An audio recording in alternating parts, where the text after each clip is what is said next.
बिस्मिल्लाहिर्रहमानिर्रहीम। अस्सलाम वालेकुम नाज़रीन, प्रोग्राम से टी10 में खुश आमदीद। मैं हूँ आपकी मेज़बान अना यूसुफ। उम्मीद है आप सब लोग ठीक ठाक होंगे और सर्दी की शिद्दत जो बढ़ रही है उसको एंजॉय करने के साथ साथ प्लीज़ एहतियात भी कीजिए, क्योंकि सर्दी एक्चुअली अब बहुत ज़्यादा फील होने लग गई है। सो स्टूडेंट्स के लिए तो थोड़ी सी एहतियात इसलिए, अब आगे कल फ्राइडे, सैटरडे और संडे 3 दिन ऑफ होगी, तो घर में रह के आप ज़रूर सर्दी भी इंजॉय कीजिए, एहतियात भी कीजिए। इसके साथ साथ ज़रूरी ये चीज़ है, जो हम स्मॉग के तदारुक के लिए इकदाम की बात करते रहते हैं, प्लीज़ अपना हिस्सा ज़रूर डालिए, अपने माहौल को साफ़ सुथरा रखने में आप भी किरदार अदा कीजिए। हम बढ़े हैं जी अपनी खबरों की तरफ। आज की टॉप स्टोरीज क्या हैं वो मैं आपसे डिस्कस कर लूँगी। पहली खबर, डेडलाइन ख़त्म, परवेज़ इलाही ने इत्तेमाद का वोट ना लिया, स्पीकर की रूलिंग मुस्तरद।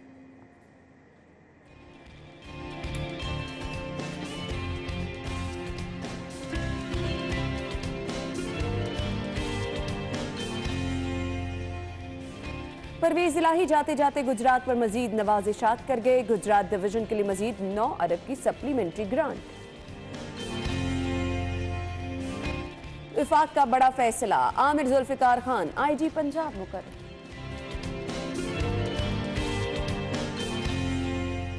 और ताजिर ये कहते हैं कि मार्केटों की रात 8 बजे बंदिश नामंजूर है।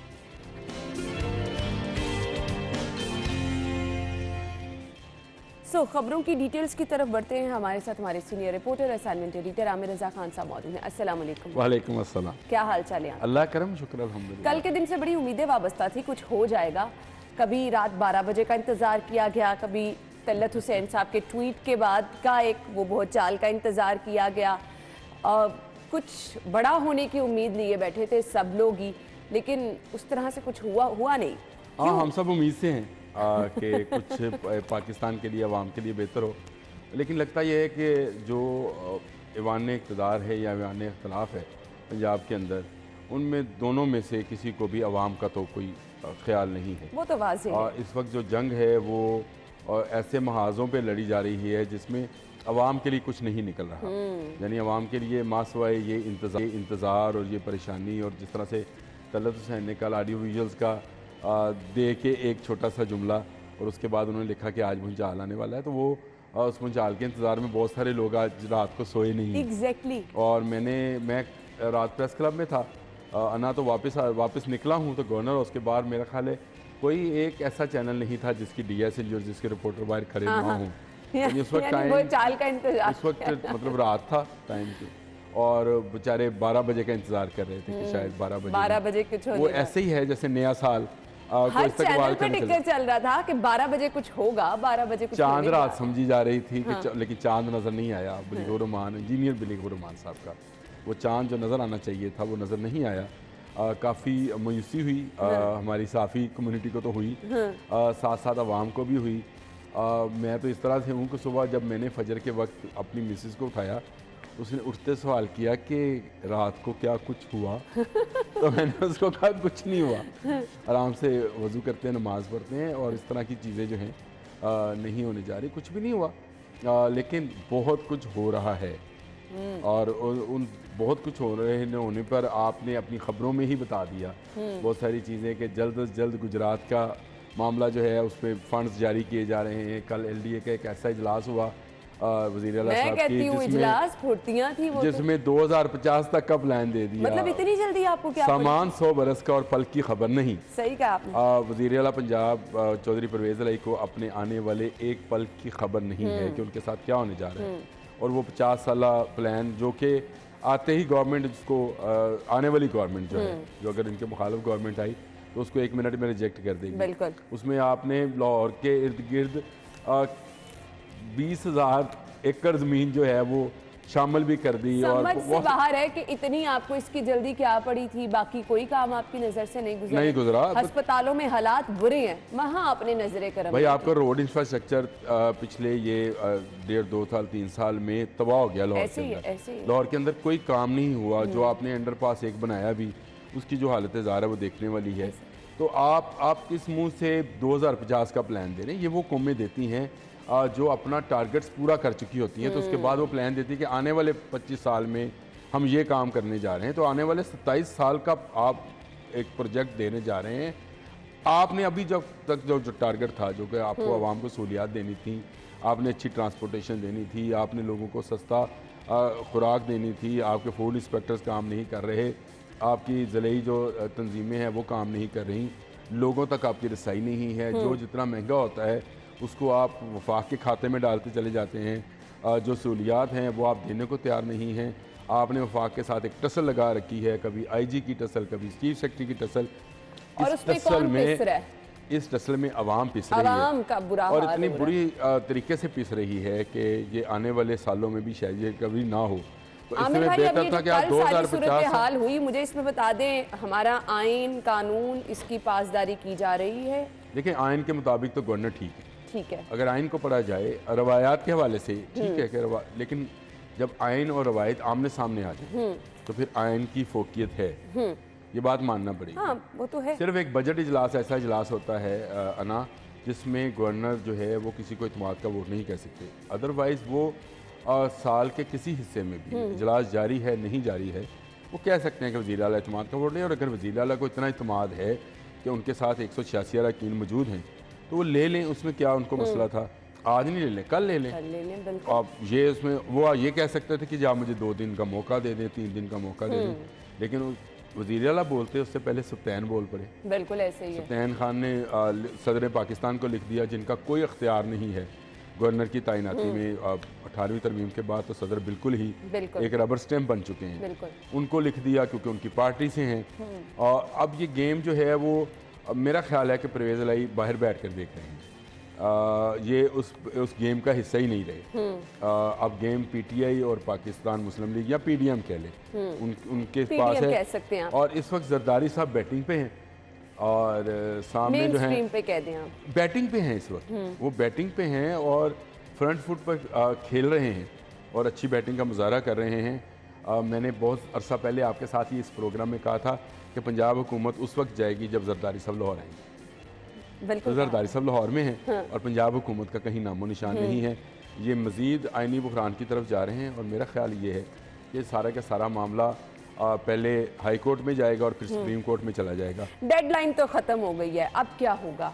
अब लोगों की उम्मीदें और सारी रात लोग इंतज़ार करते रहे, हुआ कुछ नहीं, डेडलाइन भी गुजर गई, अब होने क्या वाला है? अब नया वज़ीर आला आने वाला है। अब देखें, जो आपने खुद उसका लफ्ज़ देखें, डेडलाइन, तो डेडलाइन तो हो गई और जिसकी वजारत की डेथ होनी थी वो हो गई। कबीना टूट जाएगी, नया वज़ीर आला कर दिया जाएगा। अगर ये इस पर रुकावट पेश करेंगे तो गवर्नर राज लग जाएगा, क्योंकि आप गवर्नर के किसी भी इक़दाम को इस तरह से चैलेंज नहीं कर सकते। अगर आप चैलेंज कर भी दें, कोर्ट में चले जाएं, तो कोर्ट में क्या आइन को जो है वो एक तरफ रख देगी कोर्ट और रवायत को पहले ले आएगी। ये मुझे नज़र आता है कि जो माहिरीन भी हैं कानून के, उनके मुताबिक भी कि अब वज़ीर आला परवेज़ इलाही के पास 2 ऑप्शंस हैं, या तो वो इत्मीनान के वोट के लिए असम्बली में आ जाएं या वो रिज़ाइन करके घर लेकिन अगर आप ये देखें ना, इस मामले को लटकाया जाता है और जो कि नहीं होना चाहिए, आप उसमें आप किस तरह से नुकसान? देखें, विन विन पोजीशन तो सबके लिए ही है।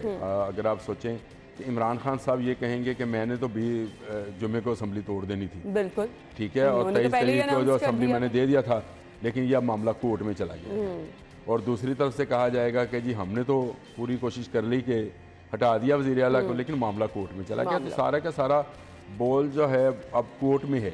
वो कहते हैं कि कोर्ट की दूसरी जानिब है, तो अभी हाई कोर्ट और सुप्रीम कोर्ट में ये मामला चलेगा।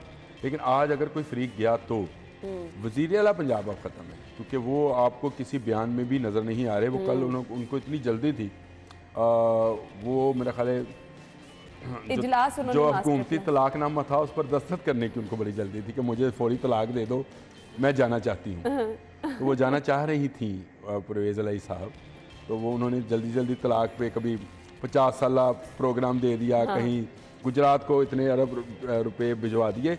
ये सारी उनकी जल्दबाजी आपको बता रही है कि उनका जाना ठहर गया, सुबह गए या शाम गए। लेकिन अब देखना ये है कि वक्त मजीद कितना है। खैर अभी तो वज़ीर आला उनके नाम के साथ ही चल रहा है ना आमिर भाई। देखिए अभी तो चलेगा और चल रहा है। हम ये भी नहीं कह सकते कि उनको कितने अरसे के लिए चलाया जाएगा। शायद उनको अगर अदालत से रिलीफ मिला तो बहुत ही सरसरी कामों को, जो ज़रूरी काम हैं, जैसे लोगों की तनख्वाहों की अदायगियाँ हैं या कुछ और मसले मसाइल ऐसे हैं, ऑन गोइंग प्रोजेक्ट्स हैं, उस पर काम कर, लेकिन उनका अख्तियार जो है वो बहुत महदूद पैमाने पर मेरे ख्याल से अगर महदूद पैमाने पे भी इख्तियार रहा तो इसी तरह से नवाजिशात जो हैं वो गुजरात की तरफ होती रही तो फिर पता नहीं क्या वो होगा। फंड जारी नहीं कर सकेंगे। हाँ चलेंगे, ये जो फिर कल अच्छा। उन्होंने अटेम्प्ट की है हाँ। वो इसलिए उनको भी पता है, उनके जो आईनी और कानूनी माहिरीन हैं उनको भी पता है कि अब इनके पास इख्तियारात नहीं रहेंगे, तो कल उन्होंने जल्दी जल्दी में कर दिया। मेरे ख्याल आने वाली गवर्नमेंट को इनसे भी ज़्यादा जल्दी होगी इनको रिजेक्ट करने के लिए। तो जो लोग हुकूमत के साथ इस वक्त पंजाब हुकूमत के साथ ठेकेदारी सिस्टम पर काम लेना चाह रहे हैं, हाँ। मेरा ख्याल है वो भी ज़रा एक आदमी हौसला रखें, जरा सब्र कर लें। खैर हमने गुजरात पे जाते जाते क्या नवाजिशात हुई इनका जिक्र करना है, ब्रेक लेते हैं, ब्रेक के बाद वापस आएंगे अगली खबर की तरफ, हमारे साथ रहिए।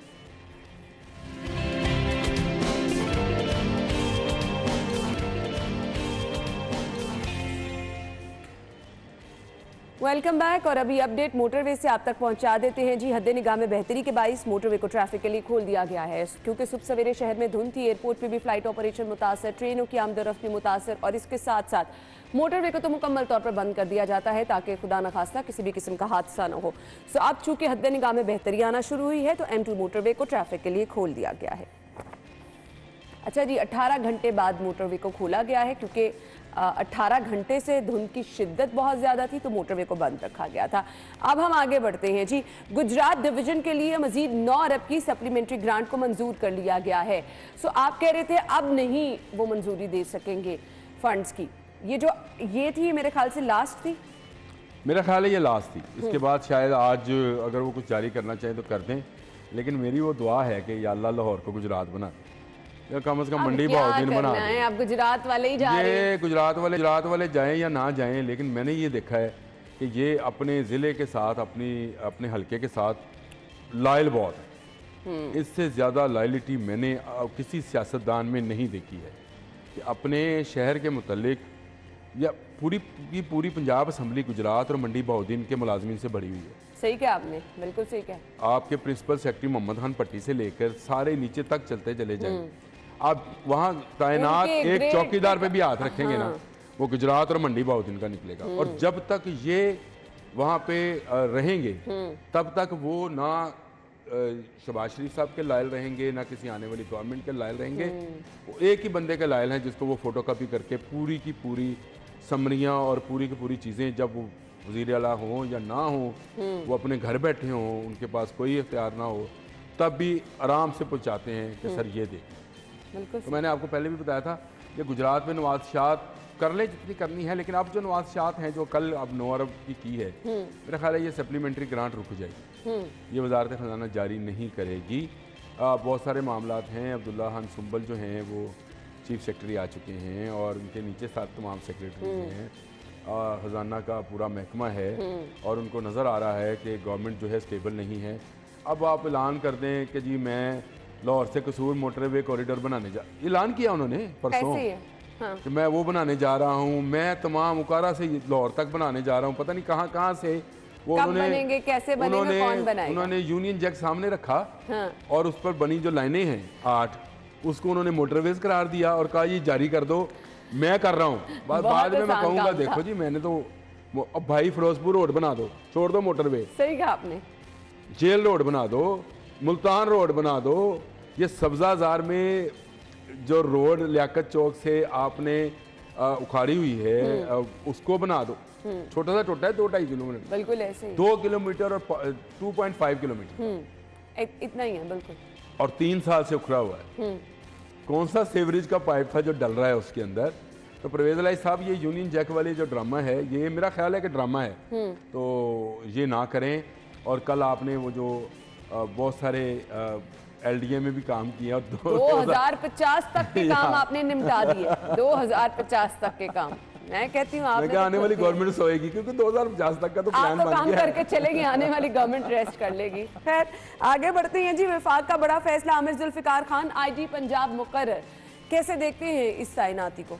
आमिर जुल्फिकार देखें बहुत ही प्रोफेशनल आदमी, फैसल शाहकार का वो तो खैर एक शाहकार हैं, फैसल शाहकार एक शाहकार आदमी था। मैं जितने भी पुलिस में लोगों को जानता हूँ, हाई रैंक से लो रैंक तक के लोगों को जानता हूँ, वो उस बंदे की तारीफ ही करते हैं। और आमिर जुल्फ़कार जो हैं ये काम करना जानते हैं, बज़ोर बाजू भी और दूसरे तरीके, दोनों तरीके जानते हैं कि किस तरह से टैकल करना है। अब से कुछ ही देर में ये उनकी अच्छे बाकायदा हैं। सलामी फैसल पेश शाहकार जितने तो अच्छे नहीं हैं, लेकिन अच्छे हैं, इनको लगाना मौका तो बहुत आमिर अच्छा है। भाई देना चाहिए ना। आप अगर आप कह रहे हैं अच्छे हैं तो फील्ड में आएंगे, परफॉर्म करके दिखाएंगे ना कि वो क्या कर हाँ बिल्कुल ऐसे ही है।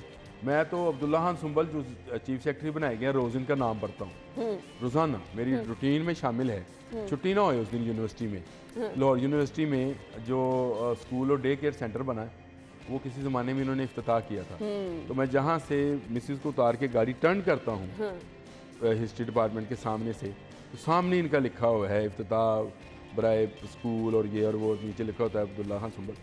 नीचे से अब जब से ये बने हैं, गवर्नमेंट कॉलेज से इनका तल्लक है, जब से ये इस CSP as an CSP officer इन्होंने काम करना शुरू किया है, आज तक उनकी रेपो में कोई नेगेटिव पॉइंट नहीं है।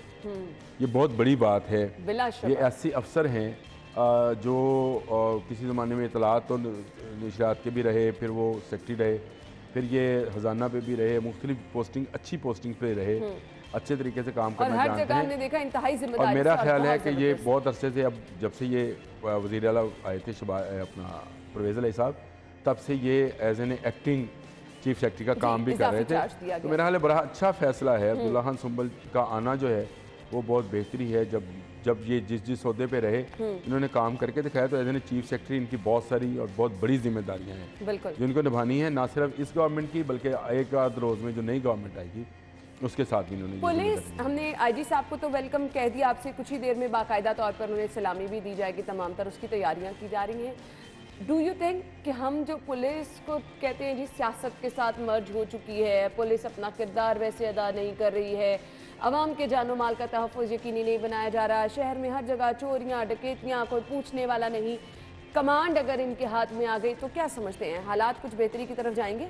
बेहतरी की तरफ जा सकते हैं, लेकिन उसमें रुकावट जो सबसे बड़ी रुकावट है, जो दीवार चीन है, वो गुलाम महमूद डोगर है।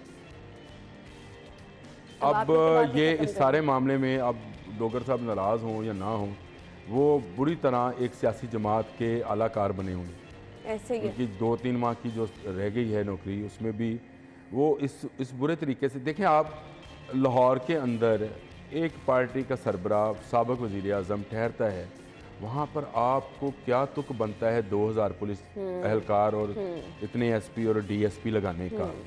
क्या ये कानून इजाज़त देता है?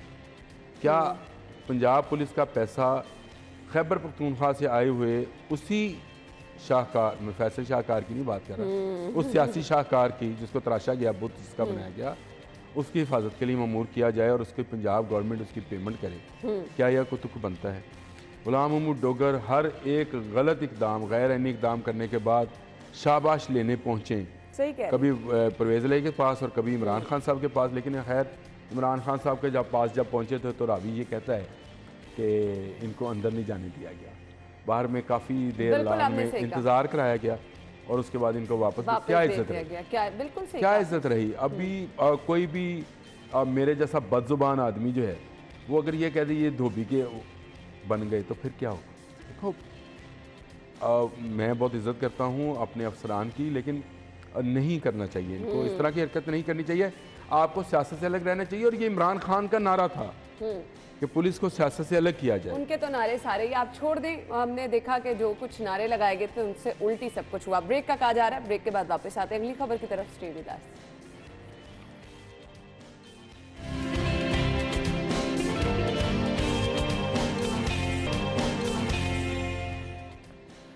खुश आमदीद आपको एक बार फिर से कहेंगे। वज़ीर आज़म ने रमीज़ राजा को हटाकर नजम सेठी को चेयरमैन PCB बनाने की मंजूरी दे दी है। आज वो अपनी बाकायदा तौर पर हल्फ लेने के लिए भी जाएंगे, नोटिफिकेशन हो चुका है। रमीज़ राजा का राज खत्म, नजम सेठी की सरबराही में कमेटी PCB का निज़ाम चलाएगी। कैसे देखते हैं? बहुत देर की मेहरबान आते आते मैंने 3 माह पहले एक कॉलम लिखा था और कहा था कि नजम सेठी अब पाकिस्तान क्रिकेट बोर्ड के चेयरमैन होंगे। उस वक्त शायद मैं नजम सेठी साहब से मिला भी था, तो उन्होंने कहा मेरा कोई इंटरेस्ट नहीं है, मैं नहीं आना चाहता, ये है वो है। लेकिन उसके बाद अब उनको चेयरमैन PCB बना दिया गया है। अच्छा फैसला इसलिए है कि रमीज़ राजा एक लंबे अरसे से क्रिकेट के साथ वो बसता है, यानी उनके भाई वसीम हसन राजा और अमीर राजा, ये दोनों बचपन से क्रिकेट खेलते आए, दोनों कौमी टीम की उन्होंने उसमें काम खेले। उसके बाद ये CEO भी रहे पाकिस्तान क्रिकेट बोर्ड के अंदर, बहुत मुख्तलिफ शोबों में रहे, फिर चेयरमैन भी बन गए। लेकिन उनसे उस तरह से ना टीम कंट्रोल हो पाई, ना उनसे पाकिस्तान क्रिकेट बोर्ड के मामलात उस तरह से कंट्रोल हो पाए। बस एक नादीदा कुव्वत थी जो उनको हटने नहीं दे रही थी। नहीं तो ये फैसला 1 साल पहले ही हो जाना था। अब वो नादीदा कुव्वत का मतलब आप मुझसे नहीं पूछेंगे, क्योंकि उस मामले में मैं गूंगा हूँ। पूछने भी नहीं जा रही। आमिर भाई मुझे सिर्फ ये बता दें, हमने क्रिकेट की बेहतरी के लिए इकदाम देखने हैं, मुल्क में इंटरनेशनल क्रिकेट की बहाली के लिए नजम सेठी साहब का वाकई जो देखें, नजम सेठी साहब क्या क्रिकेट को बहाल करेंगे और क्या नहीं करेंगे ये मुझे नहीं पता, लेकिन क्रिकेट की बहाली एक ही सूरत में हो सकती है जब आप क्रिकेट को स्कूल लेवल पर खिलाएं। हाँ, ये तो आपने बहुत आप स्कूल, कॉलेज, यूनिवर्सिटी में आपके स्पोर्ट्स का शोबा जो है वो सफ़र कर रहा है और बेपनाह सफ़र कर रहा है, फंड्स उनके पास किसी नहीं का है। ध्यान भी नहीं है इस अच्छा, तरफ। क्रिकेट की ग्राउंड्स मौजूद हैं तो उनकी कोई टेक केयर करने वाला नहीं है। गो के पाकिस्तान क्रिकेट बोर्ड का एक स्लोगन है कि जी पाकिस्तान में फेंकी जाने वाली एक बॉल भी जो गली मोहल्ले में बच्चे क्रिकेट खेल रहे हैं वो उनकी है। बिल्कुल। तो भाई अगर उनकी है तो उस गली मोहल्ले के बच्चे को जो आप फैसिलिटी देनी थी वो कैसे देंगे?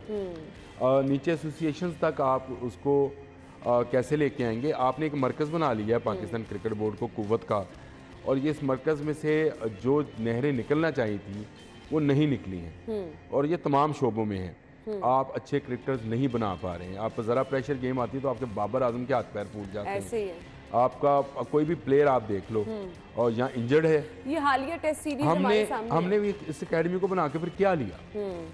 हमने एकेडमी में बच्चों को वो माहौल दिया जिसका जिक्र मैं और आप ये बंद कैमरे में कर रहे थे कि अमीरों के बच्चे जो हैं वो उतने सेहतमंद नहीं होते जितने गरीबों के बच्चे होते हैं।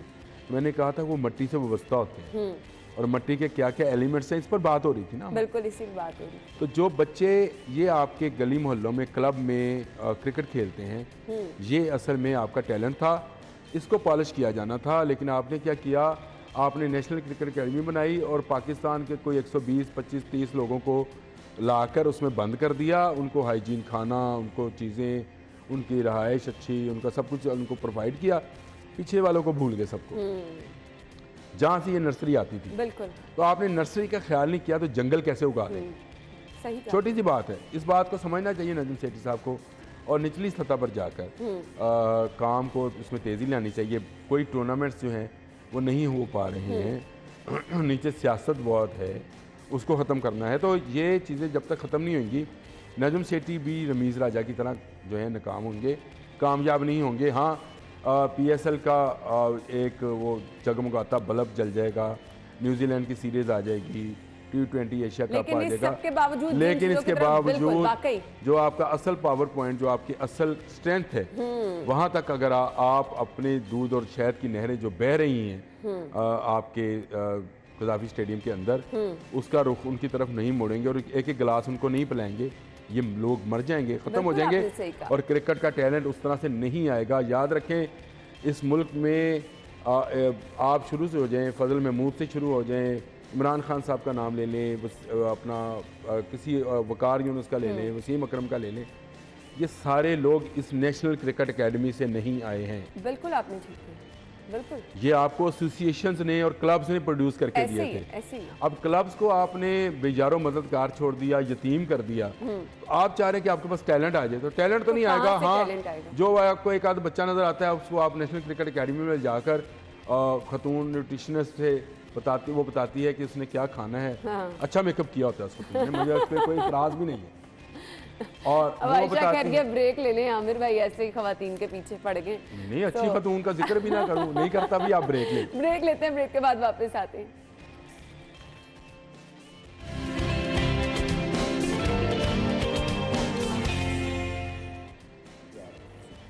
Welcome back. और अब आ जाए जी, ताजिर कह रहे हैं कि जी रात 8 बजे दुकानें बंद करने का फैसला हमें तो किसी सूरत मंजूर नहीं है। कुछ कारोबारी हालात नहीं। आमिर भाई मुस्कुराए ना, मुझे थोड़ा सा ना परेशानी भी होती है वाकई कारोबारी हालात। इसमें एक उसको छोटा सा कंसोर्शियम कह लें बना हुआ है, वो है ताजर, खवातीन और बच्चे। अच्छा, हाँ, मर्दों की जेब हल्की होती है इसलिए। ये तीनों जो हैं ये एक इस बात पर दबाव डालते हैं। नहीं पहनते? मुझे बताएं, क्या इंग्लैंड, अमेरिका, इंडिया, उनके वाली बातें तो ना सुन यहाँ ले पे ना, करें, सुन यहाँ ले पे सुन कुछ ले हो सुन ले नहीं सुन ले सकता सर, आमिर भाई। अफगानिस्तान, क्या वहाँ लोग कपड़े नहीं पहनते? सऊदी अरब, अमारात, क्या लोग वहाँ कपड़ों के बगैर रहते हैं? हमेशा वहाँ पर एक ट्रेंड रहा है ना, लोग सुबह दुकानों पे जाते हैं, यहाँ यही पर आप ट्रेंड यहाँ कभी पे कुछ था, कर नहीं सकते। यही ट्रेंड यहाँ पे था। 1947 से पीछे चले जाएं, दुकानों के टाइमिंग थी। बच्चे हम ना तीतर रहे ना बटेर रहे। आज अगर यूके के अंदर 5 बजे दुकानें बंद होती हैं, जब सूरज सवा नेज़े पे समझिए आप होता है, बिल्कुल ऐसे ही है। क्योंकि उसमें उस वक्त पूरी फुल धूप होती है और दुकान बंद हो जाती है। तो क्या वो लोग बेवकूफ़ हैं कि वो इस वक्त सुपर पावर्स में शामिल है? G8 हो, G4 हो, G2 हो, इसमें वो शामिल है। ऐसे ही है। अमेरिका के अंदर अगर 6 बजे दुकानें बंद होती हैं, और हमने देखी हैं ताजिर, आप हॉलीवुड जैसे शहर में वैसे बहुत ज्यादा। ये ये ताजर लालची हैं, और ये ना खुद को ठीक करना चाहते हैं, ना अपनी औलादों को ठीक करना चाहते हैं, ना अपने घर वालों को ठीक करना चाहते हैं। ये इसी तरह ख़राब रहना चाहते हैं। ये वो गंदे बच्चे हैं जो कमाते भी हैं और घूरते भी हैं। इनको अगर सुबह 9 बजे दुकान खोले, 5 बजे बंद कर दे, 6 बजे बंद कर दे, 7 बजे बंद कर दे, 8 बजे बंद कर दे, आप कुदरत के निजाम को फॉलो करने लगे तो यकीन माने आपकी जिंदगी में बहुत सारी पॉजिटिव मुस्बत तब्दीलियां आना शुरू हो जाती हैं। आपको सुकून भी मिलेगा, आप मौसम को भी इंजॉय कर सकेंगे, घर वालों को भी टाइम दे सकेंगे। थोड़ा सा पॉजिटिव होकर सोचिए इस बात पे। थैंक यू सो मच, बहुत बहुत शुक्रिया। ब्रेक, हेडलाइंस, फिर आते हैं शो में।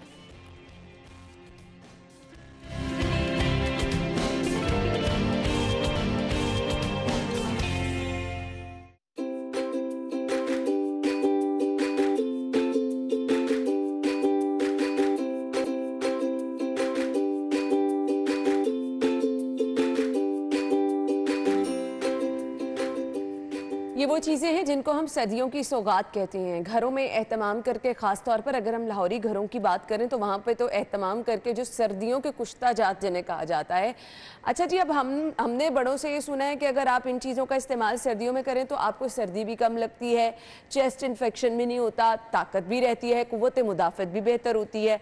सो इन चीज़ों का इस्तेमाल जो है बहुत सारे लोग करते हैं। बच्चों के लिए, बड़ों के लिए, हर एज ग्रुप के लिए कहा जाता है ये चीज़ें बहुत ज़्यादा सेहतमंद है जी, क़ुव्वत मुदाफ़त को बढ़ाती हैं। लेकिन हम ये भूल जाते हैं कि हमारे यहाँ इतनी सारी चीनी से बने, इतने सारे देसी घी से बने, और फिर तमाम चीज़ें जो इसके अंदर डाली जाती हैं, हम देखते हैं वो कितनी क़ुव्वत से भरपूर चीज़ें हैं जो जिनका इस्तेमाल इसके अंदर किया जाता है। इसको कुछ लोग पंजीरी कहते हैं, कुछ लोग दाल कहते हैं, कुछ लोग सर्दियों के कुश्ता जात के नाम से भी इसको जो है वो ले लेते हैं। लेकिन सवाल ये पैदा होता है कि इनकी ग़िज़ाई अहमियत क्या है, किन लोगों को ये खानी चाहिए, किन को बिल्कुल नहीं खानी चाहिए। हमारे यहाँ हर दूसरा बंदा हाई ब्लड प्रेशर का शिकार है, डायबिटीज़ का शिकार है, बच्चे ओबेसिटी की तरफ जा रहे हैं। तो उसमें अगर हम क़ुव्वत मुदाफ़त बढ़ाने के नाम पर, सर्दी कम लगने के नाम पर, बच्चों को चेस्ट इन्फेक्शन नहीं होगा, बच्चों को सर्दी नहीं लगेगी, इस तमाम चीज़ों को देखते हुए हम ये सब चीज़ें अपनी रोज़मर्रा ज़िंदगी का हिस्सा बना लें। और नॉर्मली लोग रात को सोने से पहले खाते हैं गर्म दूध के साथ, इस प्रैक्टिस को भी हम देखेंगे। साथ ही साथ कहवा की अफादियत क्या है उस पर भी हमने बात करनी है। सर्दियों में हर दिल अजीज़ ये मशरूब रहता है। सो मैं कुछ आपको नहीं बताने वाली। हमारे साथ माहिर ग़िज़ायात सेहर चावला हैं जिन्होंने हमें ज्वाइन किया है। अस्सलाम वालेकुम। वालेकुम अस्सलाम, क्या हाल है आपका? मैं बिल्कुल ठीक ठाक, आप ठीक ठाक हैं? ठीक ठाक, अल्लाह का शुक्र। थैंक यू सो मच, बहुत बहुत शुक्रिया आपका। ये जो हम दिखा रहे हैं सर्दियों के कुश्ता जात जिन्हें कहा जाता है, और लाहौरी घरों में तो इन्हें बहुत ही पसंद किया जाता है। ये पंजीरी वगैरह, इसमें जो सब चीज़ें डलती हैं, हमें पता है कि वो कितनी ज़्यादा उनके अंदर जो है, अब आप बेहतर बता सकती हैं। अब हमें ये बताया जाता है कि जी ये आपको बूस्ट करती हैं, एनर्जी देती हैं, क़ुव्वत मुदाफ़त को बढ़ाती हैं। कैसे देखते हैं आप इस प्रैक्टिस को? बहुत ही बेहतरीन टॉपिक है अना, और कल आपसे और आपकी टीम से बात हो रही थी और वो चारों मगज़ पर कुछ बात हुई थी, और मैंने कहा मेरी मामा मुझे हॉस्टल में जब मैं पढ़ रही थी आर्मी मेडिकल कॉलेज में साथ बना के देती होती थी। और सबसे पहले मैं बात शुरू करूंगी कि कोई भी गॉड मेड, अल्लाह ताला का बनाया हुआ अनाज कभी भी अगर आप उसको मियाना रवि से लेते हैं, आपको ब्लड प्रेशर का मरीज़ या हार्ट का पेशेंट नहीं बना सकता।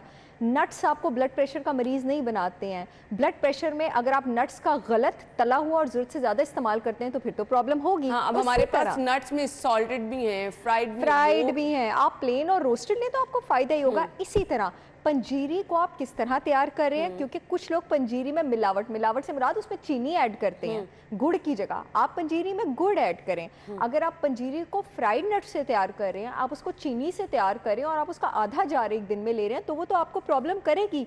लेकिन अगर आप पंजीरी को देसी घी से तैयार कर रहे हैं, गुड़ से तैयार कर रहे हैं, नारियल से तैयार कर रहे हैं, प्लेन रोस्टेड जो अनसॉल्टेड नट्स हैं उनसे तैयार कर रहे हैं, उसमें आप मखाने ऐड कर रहे हैं, अगेन जो आपके पास अनसॉल्टेड है तो और आप उसके दिन में 2 से 3 टेबलस्पून ले रहे हैं तो हो ही नहीं सकता वो आपको प्रॉब्लम करे। ये सारी बातें सच है हर एज ग्रुप के लिए, हर एज ग्रुप के लिए, एक्सेप्ट फॉर दोज जिनकी बॉडी को ड्राई हीट कंडीशन है। ड्राई हीट कंडीशन की निशानियां क्या है मैं आपको बता देती हूँ। चेहरा बहुत ज्यादा लाल रहता है, बॉडी पर इचीनेस रहती है, इंसोम्निया, रात को नींद नहीं आती है, रात को सोते हार्ट बीट तेज होती है, जो स्टूल है, जो पाखाना है वो टूट कर आता है, उसमें म्यूकस आता है। और जिन लोगों को गर्ड और एसिडिटी का बहुत ज़्यादा प्रॉब्लम है, इनके अलावा everybody, every age group on this world can take panjiri. अच्छा जी, अब पंजीरी के जो आपने अफादियत बता दी हर एज ग्रुप के लिए, आपने कहा कि ये बहुत अच्छी चीज़ है, ले सकते हैं।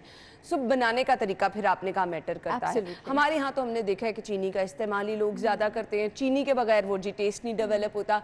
उसके अलावा वो जो हर चीज़ को आप बहुत ज़्यादा फ्राई कर लेते हैं, वो भी है। अच्छा, एक तो फ्राई नहीं करना होता, रोस्ट करना होता है, ठीक है। और दूसरी बात ये कि चीनी से ज्यादा मीठा गुड़ है, गुड़ इस्तेमाल करें आप पंजीरे में। गुड़ क्या है, गुड़ से चीनी निकाली जाती है ना आपके पास, तो आप गुड़ इस्तेमाल करें जिसमें सारे के सारे मिनरल्स और विटामिन्स मौजूद हैं। चीनी तो एम्प्टी कैलोरी है, उसमें तो कोई विटामिन है ही नहीं। हालांकि अना गुड़ और चीनी में एक जितनी कैलोरी है, लेकिन गुड़ की कैलोरी आपके जिस्म को फायदा दे रही है। और मैं नाज़रीन को बताती चलूं, जिन लोगों को एनीमिया है, गुड़ उनके लिए बेहतरीन है। गुड़ और चने एनीमिया का बड़ा बेहतरीन इलाज है। गुड़ आपके ब्लड को डिटॉक्सिफाई करता है, जिस्म से सारे वेस्ट रिमूव करता है, कॉन्स्टिपेशन, कब्ज रिलीफ करता है, आपकी बाल मूवमेंट्स। आप गुड़ इस्तेमाल करें, अल्लाह की इतनी बड़ी नेमत, आप क्यों चीनी इस्तेमाल कर रहे हैं। और दूसरी चीज ये कि कुछ लोग पंजीरी में आटे को भी इस्तेमाल करते हैं। अब डिपेंड करता है किसको आटा माफिक आता है। मैं नाज़रीन को बताती चलूं कि जो गंदम की तासीर होती है वो थोड़ी ठंडी तासीर होती है। कल भी इस तरह की हम बात कर रहे थे। आप पंजीरी को लेते हैं जिस्म को गर्माइश पहुंचाने के लिए। अगर आप उसमें गंदम मिक्स करते हैं तो आप उसकी तासीर में मिलावट करें। अगर आपने उसमें आटा मिक्स करना है, आपको फाइबर की आदत है, तो बाजरे का आटा आप मिक्स करें। मिलेट्स में बहुत सारी टाइप्स होती हैं। अगर आप बहुत ज़्यादा फाइबर बर्दाश्त नहीं कर सकते तो जवार कंपैरेटिवली ठंडा होता है, आप ये यूज़ करें। अगर आपने आटा यूज़ करना, आटा यूज़ करना बैड नहीं है, आप ये वाले आटे यूज़ कर सकते हैं। आप बकवीट, कुट्टू का आटा यूज़ कर सकते हैं, जो हमारे गिलगित बल्तिस्तान का आटा है, वो ज़्यादा बेटर पंजीरी बनाता है। मेरे जो फेवरेट इंग्रेडिएंट्स हैं पंजीरी के लिए वो है ड्राई नारियल, वो है फ्लैक्स सीड्स, अलसी, क्योंकि फ्लैक्स सीड आपके पास ज़्यादा गर्म तासीर का होता है। तुख मलंगा बेसिल हम गर्मियों में यूज़ करते हैं क्योंकि वो ठंडी तासीर का होता है। उसके साथ बादाम या अखरोट आप कर लें, बादाम, अखरोट, काजू, ये मेरे फेवरेट इंग्रेडिएंट्स है। चौथा जो मेरा फेवरेट इंग्रेडिएंट है वो है फूल मखाने। फूल मखाने वो सारी खवातीन, all the women who are of child bearing age, जिन्होंने बच्चे पैदा किए हैं, हड्डियों के लिए, आपकी खून की कमी के लिए बेहतरीन है, आपके हार्मोनल बैलेंस के लिए। जो सारी खवातीन मीनोपॉज में हैं, अपनी पंजीरी जो आपने दिन में 2 टेबलस्पून लेने हैं, उसमें आपने फूल मखाने ज़रूर डालें और उनको हल्का सा आपने तवे पे रोस्ट करना है। ना आपकी हड्डियों को प्रॉब्लम होगा, इसमें कैल्शियम, मैग्नीशियम, आयरन, फॉस्फोरस होता है, आपकी खून की कमी भी पूरी होगी और ये आपका मूड भी अच्छा करती हैं। तो खवातीन को तो मैं कहती हूँ बेहतरीन मूड आपका अच्छा करती हैं। खवातीन को तो मैं कहती हूँ फूल मखाने ज़रूर डालें पंजीरी में और आप साथ गुड़ डालें और इसका आप मिक्सचर बनाएं। और ये जो मेरे वाली रेसिपी ना पंजीरी की, आपको बड़ी रेसिपीज मिलेंगी। इसका फायदा पता है क्या है? इसका फायदा ये है कि फूल मखाने नॉर्मली लोग जो है ना ज्यादा रोस्ट नहीं करके रखते हैं क्योंकि वो सौगी हो जाते हैं बाद में। बिल्कुल इस वाली रेसिपी से आप बेशक 2 कप फूल मखानों को करके करें, आपकी पंजीरी जो है वो आप महीनों इस्तेमाल कर सकते हैं, वो सौगी नहीं होगी। इसको एयर टाइट कंटेनर में कर दीजिए। हाँ, ये बहुत अच्छी ऑप्शन आपने बताई है। अच्छा जी, अब कुछ लोग सूजी का इस्तेमाल भी इसमें करते हैं, कुछ लोग दाल चना का इस्तेमाल करते हैं, दाल मूंग का इस्तेमाल करते हैं। इस प्रैक्टिस को कैसे देखती हैं? सूजी के भी अपने फ़वाइद हैं, दाल चने के भी अपने फ़वाइद हैं। वो लोग जिनको आईबीएस का प्रॉब्लम है, आईबीडी का प्रॉब्लम है, बहुत ज़्यादा फाइबर जिनको सूट नहीं करता, जिनको बहुत ज़्यादा ब्लोटिंग और बॉडी में इन्फ्लेमेटरी कंडीशन है, वो सूजी और दाल का इस्तेमाल ना करें। बाकी सब इसको कर सकते हैं, उसके भी अपने फ़वाइद हैं। दाल में बहुत ज़्यादा प्रोटीन और फाइबर है, उसके भी अपने फ़वाइद हैं। ठीक है, ड्राई फ्रूट कितनी मिकदार में होना चाहिए? क्योंकि हमारे यहाँ वो अच्छी दाल, अच्छी पंजीरी उसको कहा जाता है जिसमें अच्छा खासा ड्राई फ्रूट भी नज़र आ रहा हो। सो ड्राई फ्रूट की मिकदार, क्योंकि हम कहते हैं कि आपको इत्तेदाल के साथ हर चीज़ खानी है, सो अगर वो भरी होगी ड्राई फ्रूट से और आपके 2, 3, 4 टेबल स्पून में अगर आप इतना सारा ड्राई फ्रूट खा लिया, उसके बारे में बताइए। अगर आपने एक मीडियम साइज जार बनाना है ना, उसमें एक आपके पास जो प्लेट है वो ड्राई फ्रूट आपके पास होनी चाहिए, कंबाइंड जितने भी आपने यूज़ करने हैं। फॉर एग्जांपल मैंने जो घर में बनवाई है, हमने भी इस वक्त खाली बादाम इस्तेमाल किए हैं, तो हमने इतने जार में, जो कि आप फ्रीज कर सकते हैं, एक प्लेट ही यूज़ की है। उससे ज़्यादा आपने यूज़ नहीं करना, बाकी सारी चीज़ें भी यूज़ करनी है। फूल मखाना जिसको आप फॉक्स नट्स भी कहते हैं, उसको आप कंपैरेटिवली ज़्यादा क्वांटिटी में यूज़ कर लें। घी की मिकदार कितनी होनी चाहिए? कुछ ड्राई होनी चाहिए कि हम देखते हैं बहुत सारे लोग जो हैं वो बहुत ज़्यादा घी भी पसंद करते हैं, सो उसका फ़ायदा नुकसान भी बता दीजिएगा। अच्छा, घी बहुत ज़्यादा ज़रूरी है क्योंकि वरना पंजीरी बिल्कुल ही आपके पास ड्राई हो जाती है, तो 1.5 से 2 टेबलस्पून आपके पास होनी चाहिए। और जो सर्दियों का कुकिंग ऑयल होता है ना, वो 2 होते हैं, या देसी घी होता है या कोकोनट ऑयल होता है। हमने एक बार देसी घी पे सेगमेंट किया था, उसमें मैंने बात की थी कि जो घी है वो जिन लोगों को ड्राइनेस होती है ना, मेरे क्लाइंट्स को मैं उनको देसी घी प्रिस्क्राइब करती हूँ। आपकी बॉडी को अंदर से लेके बाहर तक मॉइस्चराइज करता है, तो सर्दियों में तो आपका कुकिंग मीडियम जो है वो होना ही देसी घी चाहिए। पंजीरी में भी डालें, उसको भी वो एसेंशियल, उसमें विटामिन ए है, ई है, ओमेगा 3 फैटी एसिड्स हैं, आपको बहुत फायदा होगा। एक सवाल ये है कि वो लोग जो कि डाइट कॉन्शियस हैं, मोटापे का शिकार हैं, और जिन लोगों को लगता है कि हम इतना सा भी खाते तो हमें इतना लग जाता है, क्या उनको पंजीरी के करीब भी नहीं जाना? ऐसी बिल्कुल भी बात नहीं है। 2 टेबलस्पून पंजीरी के वो लोग भी ले सकते हैं जो अपनी वेट लॉस जर्नी पर हैं, वो 2 टेबलस्पून पंजीरी के रोज ये तो आपने हैरानकुन बात कही। बिल्कुल ले सकते हैं, ये नहीं है जिसमें मीठा भी है, जिसमें ड्राई फ्रूट भी है, जिसमें देसी घी भी है। अब अना, आप यकीन करें कि मुझे कोई दिन नहीं याद है जिस दिन मैं मुट्ठी भर के ड्राई फ्रूट नहीं खाती हूँ, लेकिन इससे आपका वजन नहीं बढ़ता, डिपेंड करे आप किस वक्त खा रहे हैं। अब ये नहीं है ना कि पंजीरी लेने के बाद, खाने के बाद, उसके बाद आप 3-4 पराठे और 2 लस्सी के ग्लास, और उसके बाद आप चॉकलेट भी तोड़ के खा रहे हैं, बिस्किट पे भी हाथ मारे हैं और कह रहे पंजीरी खाई थी इसलिए वजन बढ़ गया। हाँ, बिल्कुल ऐसे ही है। सो बेस्ट टाइमिंग इसकी क्या है? कुछ अब नॉर्मली होता है कि खाने के बाद लोग ले लेते हैं, और फिर हमारे यहाँ रिवाज ये कि अच्छा ऊपर से साथ गर्म दूध पी लें तो बहुत ज़्यादा आपके लिए इफेक्टिव होगा। बेस्ट टाइम आप क्या रिकमेंड करेंगी? जिन लोगों को कॉन्स्टिपेशन का प्रॉब्लम है ना, और जिन लोगों की बॉडी में डैम्पनेस नहीं है, फ्लेम नहीं है, जिनको साइनोसाइटिस नहीं है, ब्रोंकाइटिस नहीं है, बहुत ज़्यादा नाक जिनकी बंद नहीं रहती है, सिर्फ उन्होंने दूध के साथ लेना है। जिनकी नाक बंद रहती है, बॉडी में डैम्पनेस है, आपने दूध नहीं लेना, डैम्पनेस और ज़्यादा बढ़ जाएगी। एस्थमा वालों ने दूध नहीं लेना। जिनको ये कंडीशंस नहीं है और कॉन्स्टिपेशन है, अगर वो रात को सोने से 1-2 घंटे पहले दूध के साथ इसके 2 टेबलस्पून लेते हैं, वाकई आपको बहुत सुकून मिलेगा, आपकी बॉडी को वो बहुत पचेगी।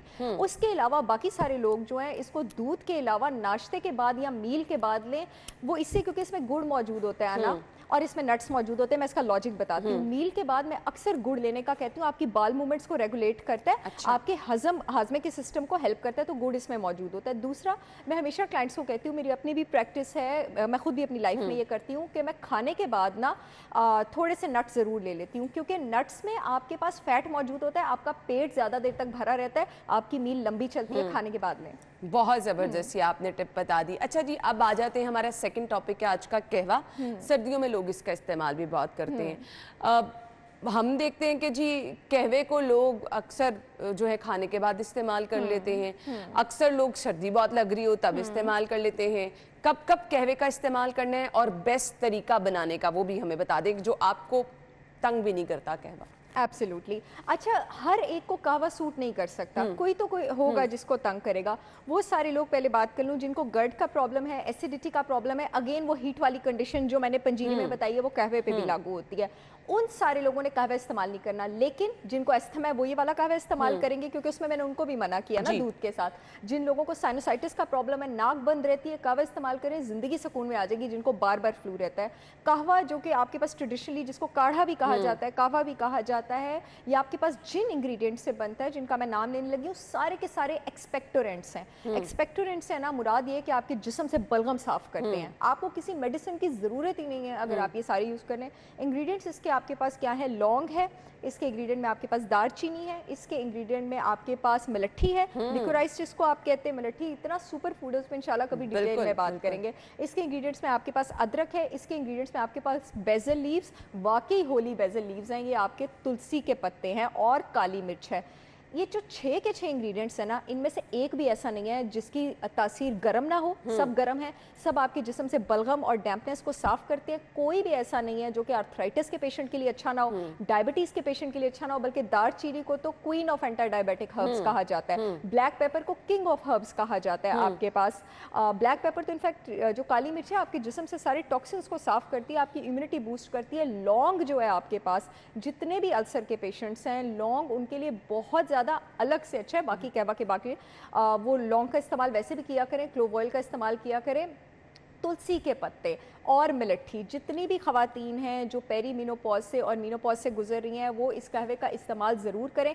तुलसी के पत्ते और मिलट्ठी जो है, ये दोनों आपके पास एडेप्टोजिन होते हैं। एडेप्टोजिन से मुराद ये है कि इनमें एबिलिटी होती है बॉडी में जाके मेडिकल स्ट्रेस को कम करने की। और मीनोपॉज और पेरी मीनोपॉज के दौरान औरत की बॉडी, या पोस्टमार्टम प्रेगनेंसी वाली जो मेरी बहनें हैं सब, उनकी बॉडी बहुत ज़्यादा स्ट्रेस है, पोस्टमार्टम डिप्रेशन, सॉरी, जिसको इतना लोग समझते ही नहीं कुछ, और इतना बड़ा प्रॉब्लम है। मिलट्ठी और तुलसी के पत्तों का कहवा अगर लेते हैं आप, आपकी ज़िंदगी को बहुत सुकून पहुंचा सकता है। तुलसी इतनी बेहतरीन चीज़ है, आपके पास जो स्टमक के म्यूकस सेल्स हैं, वो सेल्स जो स्टमक की लाइन बनाती हैं, ठीक है, ताकि स्टमक अंदर से प्रोटेक्टेड रहे, अपना ही तेजाब उसको डिस्ट्रॉय ना कर दे। ये उसका म्यूकस सेल बनाने में मदद करता है। और इसके साथ साथ जो मलट्ठी है आपके पास, वो आपके जिस्म में जो इंसुलिन रिलीज होने की एबिलिटी है उसको कंट्रोल करती है। यानी डायबिटिक्स के लिए कितना अच्छा है, क्योंकि उनका तो ये सारा इंसुलिन उसका प्रॉब्लम चल रहा होता है। मलट्ठी जो है आपके पास, आपके जिस्म में स्ट्रेस हार्मोन को जरूरत से ज्यादा सिक्रीट नहीं होने देती। कितने सारे फायदे हैं इन चीजों के, और हमारे किचन में ये चीजें मौजूद होती हैं और हमें पता नहीं होता। सहर, थैंक यू सो मच, इतने जबरदस्त मशवरे, इतने कम टाइम में आपने इतनी लोगों की हेल्प कर दी। जरूर आपने इस पर हमें फीडबैक भी देना है, और ये जो कहवे की रेसिपी बताई है ज़रूर आपने ये इस्तेमाल करना है, आपको इसका फ़ायदा ही होगा। और वो जो मुझे कॉन्सेप्ट था कि अच्छा जी ये जो दाल वगैरह हम बनाते हैं या फिर सर्दियों के कुछ ताजात बनाते हैं, ये हर किसी ने नहीं खाने, वो भी क्लियर हमें कर दिया। Thank you so much once again, बहुत बहुत शुक्रिया। नाज़रीन, ब्रेक के बाद ज्वाइन करते हैं।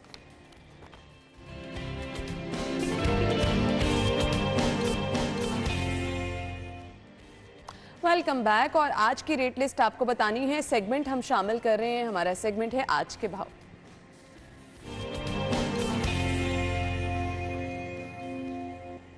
अच्छा जी, हम आपको बताते हैं ओपन मार्केट के रेट, जो कि आपके घर के नज़दीक बाजार है, वहां पर सब्जियों के रेट क्या होते हैं। हसनैन की तरफ हम चलेंगे, इस वक्त बाहर मार्केट में मौजूद है। Over to you. ना सब्जियों की कीमतों की बात की जाए तो मैं इस वक्त मौजूद हूँ टाउनशिप मॉडल बाज़ार में, और यहाँ पर जो सब्जियाँ हैं, एक तो उनकी क्वालिटी जो है वो बेहतर होती है, दूसरा ये है कि यहाँ पर जो फ़रोख्त होने वाली जो सब्जियाँ हैं वो डीसी रेट से या तो उस कीमत पे दी जाती हैं या फिर उससे 2 से 4 रुपये कम कीमत पर यहाँ पर फ़रोख्त की जाती हैं। यही वजह है कि जो शहरी हैं टाउनशिप और इसके गिरदोनवा के, उनकी कोशिश ये होती है कि वो यहाँ पर से आएँ और यहाँ पर से सब्जियाँ ख़रीद की जाएँ।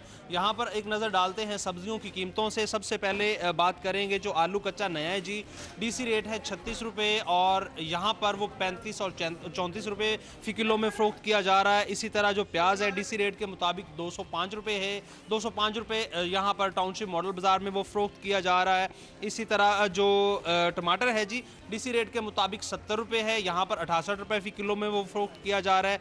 लहसुन चाइना 245 रुपये डीसी रेट है, मॉडल बाज़ार में 243 रुपये फ़ी किलो में फ़रोख्त किया जा रहा है। मेथी जो कीमत है जी 47 रुपये, यहाँ पर मॉडल बाज़ार में वो 45 रुपये फ़ी किलो में फ़रोख्त की जा रही है। फूल गोभी जो है डीसी रेट 35 रुपये है, ओपन मार्केट में वो 45 से 50 रुपये है, और यहाँ पर वो 33 और 32 रुपये फ़ी किलो में फ़रोख्त की जा रही है। शिमला मिर्च जो है 74 रुपये डीसी रेट है, यहाँ पर बाज़ार में वो 73 और 74 रुपये फ़ी किलो में फ़रोख्त किए जा रहे हैं। शलजम 25 रुपये डीसी रेट है, 24 रुपये में यहाँ पर बाज़ार में फ़रोख्त किए जा रहे हैं।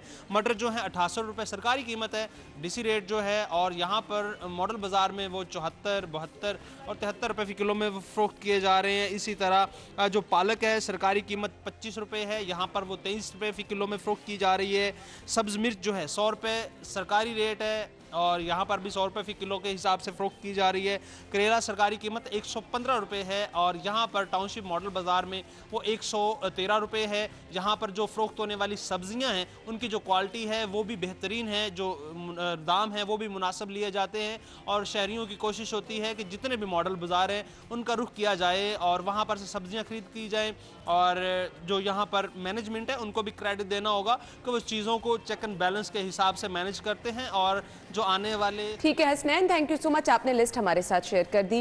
नाज़रीन, इसी के साथ ही प्रोग्राम का वक्त पहुंचे इख्तिताम को, लेकिन अगर आपकी कल बर्थडे है हमें पिक्चर्स भेजिए, इंशाल्लाह कल आपके पिक्चर्स हम प्रोग्राम का हिस्सा बनाएंगे, आपके बर्थडे को स्पेशल बनाएंगे। अपना बहुत सारा ख्याल रखिएगा, कल मुलाकात होगी सेम टाइम पर, तब तक के लिए अल्लाह हाफ़िज़।